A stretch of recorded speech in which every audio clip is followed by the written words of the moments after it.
Right, what is going on, guys? So my most popular video was a Premiere Pro CS6 tutorial. Now I wasn't that big a fan of it because it kind of dragged on a lot and I didn't really get to the point. It wasn't a very successful video in that respect, but people loved it, they keep on commenting on it, and I want to do a new one with Adobe Premiere Pro CC. So this is the Creative Cloud version, the newest version, kind of subscription based one, and I'm going to give you a basic walkthrough and color grading session for this program. So to make a new project, we're going to click on New Project, funnily enough. Right, let's click on that, and we need to make a project name. So I reckon Fun Stuff will be good. So click OK, and it will go into the program. So it looks really blank right now, and that's because in CC, different from CS6, it kind of starts without a sequence, which means basically it's blank. So to create a sequence, I'm going to go to File, New and Sequence, and for my camera I used a Nikon D3100, so I'm going to use a digital SLR 1080p 24 frames per second preset. So this is for cameras like that Nikon camera I used, the Rebel T2i, T3i, T4i, T5i, they're very popular cameras in this kind of respect for filmmaking, and those kind of cameras, D800, D5100, D5200, all these cameras, that is the one that most people use. Now if you've got a different camera, say like a Red Epic cinema camera, it's about £50,000, yeah, you can use 5K footage, you'll be using that, but I doubt people using this tutorial will need that at the moment. But if you're using a point and shoot camera, we're going to be going to the DV NTSC widescreen 48 kHz. That will be what you'll be using. That's a safe option for small standard definition cameras. But here we're going to be using this one. If you want to get more advanced, just check your settings and check the frame rate. This is the frame size or the pixels. So that's full HD, and that all looks lovely. It's going to click OK, and you see now it's opened out and it has got more features. So we have the timeline here. This is where you're going to edit, cut, and kind of align your clips. You're going to sort them out on this timeline. That's what it's used for. This is the preview window. When we've got a video up, you'll be able to see it and preview the video, funnily enough, yeah. So this is the effects bar and so on, but we're going to kind of hurry up a bit. So if you click on the project bin, I suppose you call it, and right click and import, we're going to find our footage. So I'm sure you know how to use Windows Explorer. Yeah. Okay, so we're going to find the footage. This is mine, shot on that camera I told you about, the Nikon D3100 in Bruges. This is the famous boat trip which goes through the city on the canal. It's fantastic, and well, I wanted to edit the video for it. So what I just did there, without telling you, it's very naughty of me, using the plus and minus keys you can zoom in on the video. It doesn't change the clip duration, all it does is just zooms in. You can also use this tool here to do exactly the same thing. It's quite important just to be able to see it, it's not getting too small, you know. So this red line, this is going to be where you skip through your clips, like that. If it's really slow at this point, head over to here and make sure the resolution is at lowest. That helps your computer kind of process the video preview and not get bogged down. Now if it isn't playing at all smoothly, then that's about as good as it's going to get, so I'm sorry about that. Now then, I want to find the start and end point of my clip. So say if I want to start it here, just when the boat comes in, I'm going to either click from the start and drag that in, and that's cut it, or Control Z will go backwards, by the way, or I can hit C to get the eraser tool up and click where I want it to cut. It split it in half, you see, and we're just going to highlight the section we don't want and click delete on our keyboards. Now it's very important that you see there's a blank space here. You don't want that. You want to drag the clip back to the start again, and same if you want to edit the end of it. Say I want it to stop there, just drag it back again and that will cut it. So you can see what you've done there. That's lovely. Now, I shot this flat on my DSLR, which basically means I've made the footage deliberately dull and colourless so I can change it in post, which was what we're doing right now. This is just a general, it's good practice to do this, and I'm going to show you what I do. So if we go to Effects panel and Video Effects, now this is the thing, I use Magic Bullet Suite to sharpen, denoise and so on, as well as colour grading. So I'll be using Color Steiner 2, so just click and drag over onto the clip. But if you don't have that, because it does cost, you're going to have to use Color Correction, scroll down, and the Fast Color Corrector. But it's very, very similar, just it looks different, okay? So we haven't put that on, we've just used the Color Steiner one because that's what I prefer. Scroll down, you have a good look at that, that's what we'll be using. And again, really recommend this one, it is a really good program. I prefer it for the inbuilt color correctors, it's just nicer. Philip Bloom also uses it for his color correction, which is always a good sign. Good old Bloomy, eh? So we're going to use this to brighten the colours up and make it look realistic, because right now it's just really dull. So there's lots of different things you can do, but what I normally do and what is good practice is to do the general, taking the shadows, just click and drag, taking the shadows to the blue section. Now it may be a bit slow, but that's fine, you just have to live with that, I'm sorry. Taking that to the blue, okay, it may have got darker, don't worry about that at the moment. Using the mid-tones, taking that to the warmer tones, so you like yellow, orange, red, like so. And you can leave the highlights if you want to. I normally do, unless, say if you've got a white wall and you want to change the colour of the wall, that you'd be using the highlight tone for that. But for skies, you want to keep it a normal colour. That's just a general rule that I keep to. But we'll just leave it at that for the moment. Now also, you see, it still is dull, isn't it? It doesn't look normal.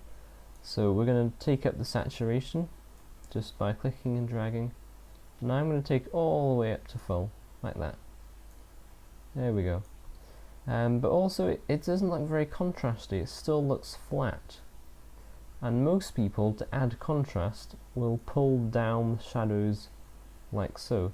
Now that's not the way to do it, because if you look, it actually crushes the detail, it crushes the shadows in fact, and you lose detail there, which is really bad, it's unprofessional.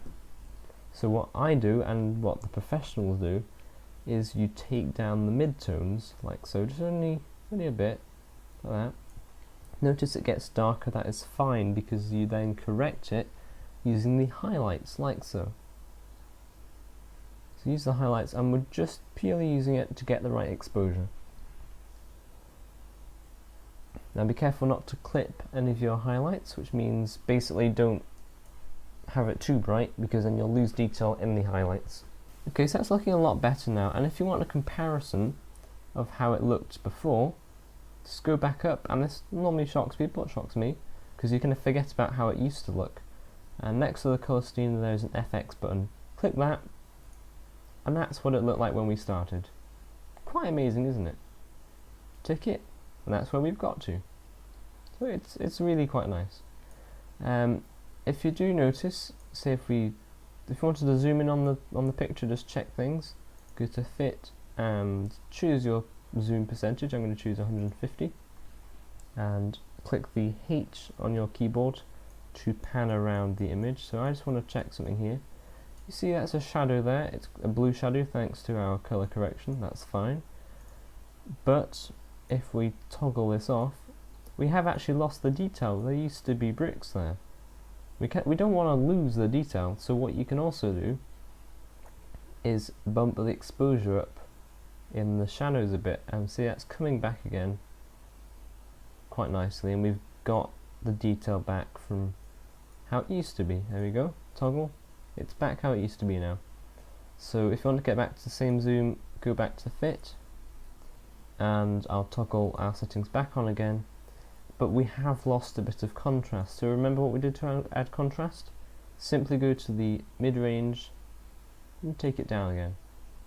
And we've still got the full dynamic range and it looks lovely.